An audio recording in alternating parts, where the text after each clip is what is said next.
welcome to the podcast of course they make me crazy. It's about crazy family stories. We all have one, right?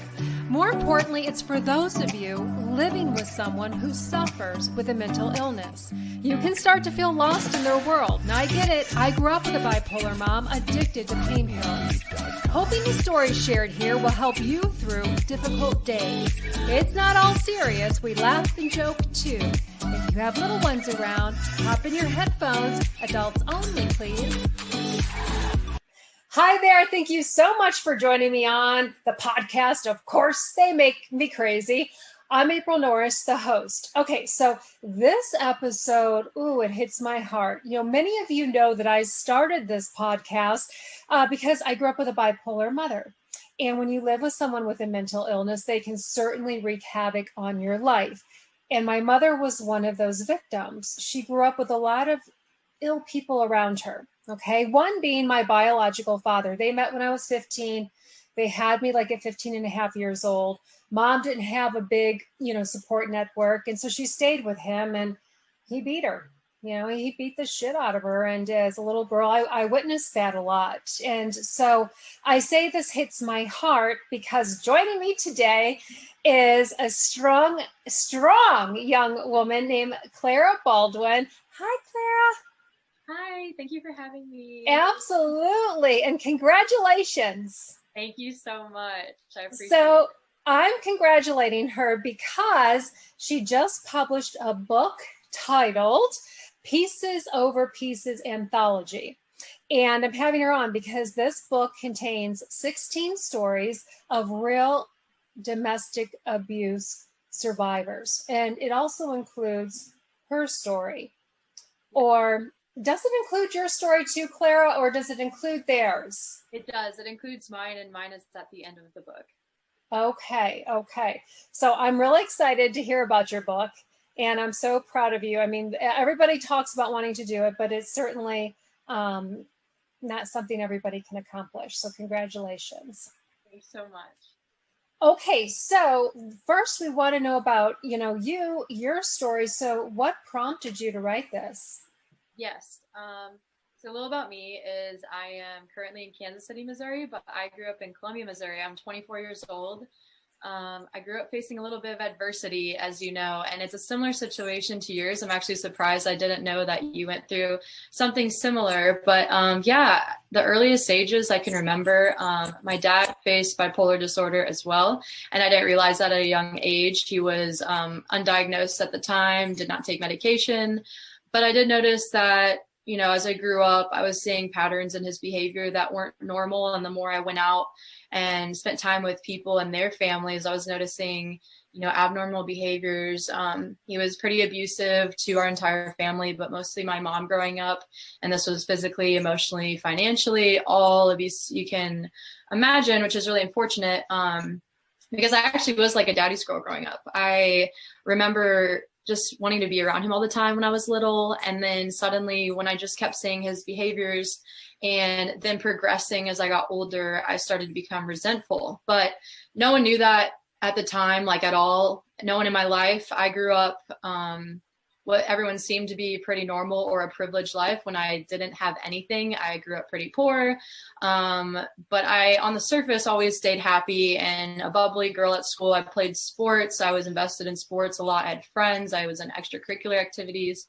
So yeah, on the surface, I held it in a lot for a long time. Like all of high school, no one knew, not even my best friends. I felt very ashamed, very embarrassed. Always try to pretend like my parents are happy. They were married 20 years. I mean, up until I left and my mom left him after senior year. And I remember it was the day after I graduated high school. So that was a little overview of that. But of course, that inspired me to now start this podcast. I have a podcast for domestic abuse survivors, and also a nonprofit that gathers donations to help them get out of that situation. Because it's so isolating and not many people know because of the stigma how hard it is to get out of the situation. But I started it to help them, give them donations and transition them to their new life. Right, because your mom ended up staying because she didn't have the means to leave. Yes. Plus, she had 3 children. Yeah. But when you all left, you were, you have an older sibling, right? Yes, I have a brother who's only a year older than me. Okay. And then so you all were old enough to kind of go on your own. And then you have a younger sibling, correct? Yes, and she is 4 years younger than me. Okay. Um, so that's hard, when you have kids. So I think with you guys being old enough to go out on your own with your little sister and your help of saying, Mom, we support you, then it made her strong enough to finally go. Exactly. And I think that my mom definitely veered towards me the most, because I was the most emotional kid. And like, I was always upset at the relationship growing up. And I think that in her mind, at one point, she thought keeping a strong, complete family in her mind would be better than to leave and have a broken family. But it got to the point where all of my siblings and I, we would just pray and hope that she would leave. And that's just, the saddest thing, that women, especially women, not just women, but especially them, they're taught to, not leave. And there's a stigma where there's shame on leaving, especially as a mom. And I just don't believe in it. So yeah, we eventually just told her, like, I want you to leave. And I know there's no possible way she could tell my dad that she is. It would have to be means of escaping. And he also kept financial control over all of us. I remember when I was like very young, she would come home from work with a paycheck or cash, and he would just snatch it out of her hand and like take it and like not say anything. He would just take it, go in the next room, and she would try and hide money, and he would spend days finding it. Like, so just the thought of that, I mean, I just think about that every time I talk to a survivor, because people don't realize that when someone controls you and they're crazy enough to hurt you, they're crazy enough to trap you as well. So it can be a hard situation. Absolutely. Yeah. And so he would literally, I think from you listening to your podcast, the one where you said, hey, I've been, everybody's been telling me their stories, and I'm going to come out and tell you, mine, which I thought was a really good listen. So any of you listening now should probably go listen to that one, but we'll tell you how to find that, at the very end or in the show notes. But he would come home at 3:00 and you guys were on edge, right? And that's when he'd start throwing punches. I mean, and she started drinking like at 1:00, I think you said, in the afternoon, just so, I mean, I don't blame her. Damn. Yeah, I know. It's so tough because she dealt with it daily. I mean, when I say that, it wasn't exaggeration at all. Like, I physically can't remember one day where you had like a peaceful household, and the toll that takes on your mental health as a kid growing up, just constant anxiety and like waiting for it to blow up. So I had a lot of struggles with mental health, like out of high school, but I feel like I'm in such a good place now. But it took a long time, and lots of trauma comes with it. It's just constant abuse, and it never stopped. So of course she got into drinking. I mean, who wouldn't? Because you're trying to numb this, or like, get ready for what's going to happen. So she started drinking, and I just remember 3 p.m. was the worst time, because that means he got home from work and everyone dispersed to their rooms. Like, it was just automatic 3:00, like, go away. Or when I got old enough to drive, I was never home. I was always at a friend's house. I was, sitting in parking lots to avoid it. I would go to the gym. Like, I'd spend hours at the gym just so I could stay away from home. Yeah, I mean, I can't imagine, because you were in such a crucial age when this was all happening for you, where I was, I was little, and then I saw it all the way up until I was like 6 years old. I think I was telling you before we started recording, I remember a time where he busted down the door of our apartment, kicked it. He's not a very big man. I mean, he's literally like 5 something, and skinny as hell. They're powerful. Yeah. Yeah. But when they're, have drugs and alcohol in their system and anything else, they can do some damage. And he kicked it down, and he, came in swinging. And I remember they were on the floor. He was on top of her, just wailing. And I jumped on there. He had this ponytail. So I was telling you, he was like in some kind of thought he was like in the Hells Angels or something. I don't know what the hell was going on. It was probably some, poser wannabe group. But I literally grabbed his ponytail, and I was pulling on it. saying, "Get off my mommy." That. And I'm sure you remember that very clearly. And even though you're so little, you never forget it. And it's just heart-wrenching. And so and she was so young, and there was some time where we only had like a potato to eat between the three of us, which would be her, my little brother, who's a year younger than me. And because we just didn't have, anything, she'd have to, it was that dire because she didn't have a support network at that time. My grandmother did end up coming back and helping her, and they got on the way. But there was a really, and it just, she had no choice but to stay, right? And so I love that you say there was this point that you wrote in your book that says, I feel that it's needed to stop the stigma of why he or she doesn't leave. Because, there is a stigma to that. And I think I posed that stigma on my mom for years. I mean, I was telling you, I would think to myself as a little girl, as I got older, thinking, how the hell did you let someone do that to you? Like, why didn't you, when he was sleeping, drug him? Because he used to like put drugs in her Coke or whatever. And then get him while he's passed out. Get him good. I don't care. Like you told me, like I said last night, hit him with a bat. I had the same thoughts, but yes, I have this question come up even still all the time in this conversation of why doesn't he or she just leave? I mean, even friends I have, they don't understand. I guess they say, I've never thought of the concept. Like I always just thought like abused people, it was simple and they were choosing to stay. So that's why one of the big reasons I started this nonprofit to fight that stigma, because there's so much manipulation and other factors that play into it, let alone if you're single with the guy, like just a single couple. When kids come into play, especially, that becomes even more complicated. That's even more of a reason they can hold over your head to stay and trap you if you have kids. But like you'll never see them again, if you leave me or.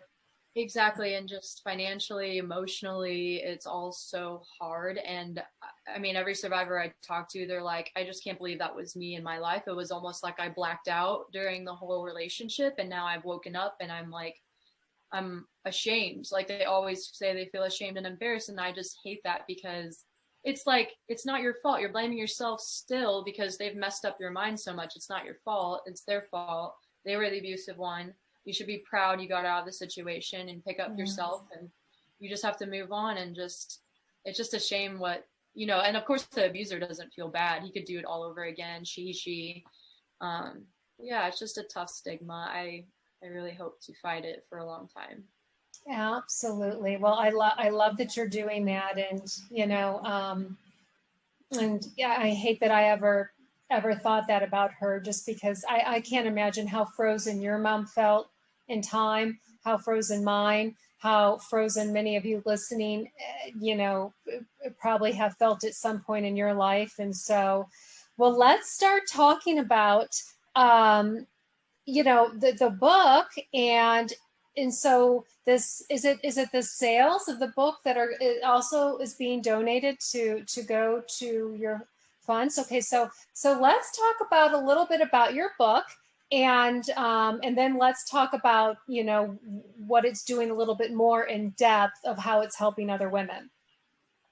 Yeah, absolutely. I just released the book last week, or was it this week? I don't know. It's been hectic, but it's been less than a week since it launched, and in the first day it sold a lot of copies. It's 100% donation to the fund to help women transition out of their abusive situation and into a new life. But yeah, it's an anthology, meaning I didn't know this before I made the book. I don't know. I wasn't an avid reader. I'm just going to say it. Anthology is a collection of stories from different people. So I spent the last year and a half finding women and men to tell their story. And I'm so grateful for them because they seriously just contributed their story because they wanted to send this message and help other people. They were not paid to do this, so I am very appreciative of them. And this came solely from their heart. And I know it was very hard for a lot of them to write it. We had to get on call with a lot of them, or we as in me, I'm a one person nonprofit. I had to help them through it because emotionally, for some of them, it was the first time they were telling their story. Some of them, it was multiple times they told their story, but they were still struggling emotionally to do it. And they would message me and be like, hey, I'm just really struggling to write today. I might not make that deadline. I'm like, it's fine. Please take your time. We pushed back the book over 5 times, I think, because I did not want to rush this. I wanted everyone to, carefully write down their words and just make it raw. And I didn't want to edit it either. I hired a proofer. So the only thing that was changed is like grammatical things, punctuation. But other than that, all the stories were told in such different ways. It's beautiful. Some people wrote poems. Some people wrote like they were writing in their journal, just cuss words and like just really venting. Some people did a formal, real story written down. So it's very different. And like when I read through it, it was very emotional, and I was just so proud of all of them. And it was like a roller coaster because each story was so, so different. But at the end, everyone gave words of wisdom, what they wish they knew, what they would tell you if you were in that situation. And so it's very inspiring, and I'm really proud of them. I feel like my story doesn't even compare, but that one's at the end and kind of explains my upbringing and why all of this started. That's great. Now, were some of them scared? I mean, not scared because they're embarrassed of what they're putting out in the world, that happened to them. And they're, I was interviewing one of my girlfriends who was in an abusive relationship, and she said, I spent years being embarrassed that I let someone do that. And then, she came back around and said, oh, screw it. And now she just kind of does every year she'll do like a, it's been 3 years since I left who, congratulations to me. And she'll put it out there. And I think it's called Finding Your Light or something of that sort, is one of the podcasts I have. And you guys should listen to that if you haven't listened to it. She's so good. But were they scared, meaning scared that the abuser was going to hear this story and maybe come? Do they still fear a little bit of them coming back? Oh, for sure. I would say half of them are comfortable with telling their story. They put their real name, and half of the people put anonymous or a pen name. So a lot of them were scared or ashamed because no one knows in their life. But regardless, though, all of them were 100% for it, very excited. And a lot of them treated this book as their therapy and their release of it. And a lot of them told me like the trauma feels like it's lifting just from putting that in your book. And I feel proud because it's on paper. And looking at this book, I feel like relieved in a way. Yeah. So just hearing that alone made it so worth it. I'm definitely not doing any of it for money. I take no profits. If anything, I take negative profits. Negative profit, not a nonprofit. But the fulfillment I get out of it compared to my full-time job, it's just incomparable. Yeah, that's great that they did that. I for years, I don't know if I told you this or not, but my mom slept on the couch up until she died 5 years ago, almost 5 years ago. Yeah. She slept on the couch, even though she remarried an amazing man when I was 7. She slept on the couch because she feared he would always come back, and into her 50s. She would fear a lot of trauma and demons. Yeah. She wanted to be able to hear if there was somebody outside. And that's why she slept on the couch, so she could hear if he's coming. Isn't that crazy? Yeah, it's so believable though. I mean, even with my mom, like she is the funniest, most bubbly, crazy little woman like you'll ever meet. She's like 5 feet tall and just such the life of the party. And everyone tells me that. Growing up, my friends wanted to hang with her rather than me. But all of that, I mean, she's like a shining star, and the darkness she faced after my dad, she still deals with it, and we have to help her through it. But just psychologically to remember that stuff, even for a split second, it can affect your whole day, your whole mood. And that's why a lot of people are bipolar, or, you know, they have a lot of mental health issues after abuse. And it's hard to understand because you don't have that trauma in your head constantly cycling. So I try to remember that whenever I'm talking to someone who might be irrational from trauma, like my mom sometimes. You just have to be patient and truly remember, like, they went through so much and a lot you probably don't even know of. And having those flashbacks, like, I wasn't even a direct victim of abuse with my dad. Like, he did physically hurt us sometimes, but not in comparison to my mom. And just that alone, it's stuff that I have to deal with constantly growing up, and I have to work on myself, and I find, you know, irrational behavior in myself. Sometimes I lose patience, I have a temper, and it can be scary. It can make you even worse sometimes. So just remember that it's natural to feel that way, and be understanding of others as well. Don't make them feel ashamed. And so, you know, you're explaining that your mom still has days where she, you know, and I think we all do. But how is she doing, you know, otherwise? Are you able to talk about that? Meaning, has she found somebody that she's enjoying her life with? Oh my gosh, yes. And I love talking about it because I love to, you know, touch on this, is that our whole life did a flip. I mean, it was so hard the first 2 years because I went to college, had no money. I was so stressed out. She went to another city, was basically like, just had no home, and all of the siblings were pulling together for her. It was just rough. It was like a roller coaster of emotions all the time. And it was a time where I'm just a freshman in college. I have no idea what I'm doing. Right. But I remember she met a great guy 2 years later. And I remember I was scared when she texted me that she had a boyfriend. And she I would be too. Yeah, I would be like, absolutely no, I hate men. Like, get away from him. Yeah. But it's 5 years later, and oh my gosh, he treats her like a queen. She's so spoiled. Like, we always say she's the kid now and we're the parents, because she'll come over and drink her alcohol and leave and be like, I'm gonna go on a date, and she's just so happy.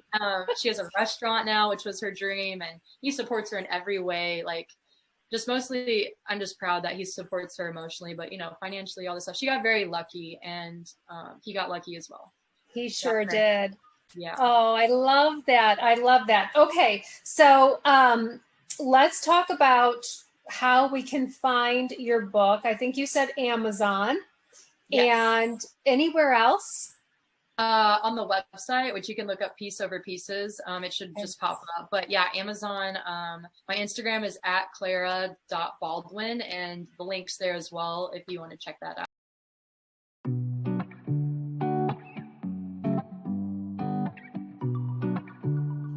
Those of us living with people suffering from a mental illness have a lot to deal with too. They're not the only ones hurting. We hurt with them. Having a supportive community is so important to your health. Would love to hear your story too. Email, of course they make me crazy, @gmail.com.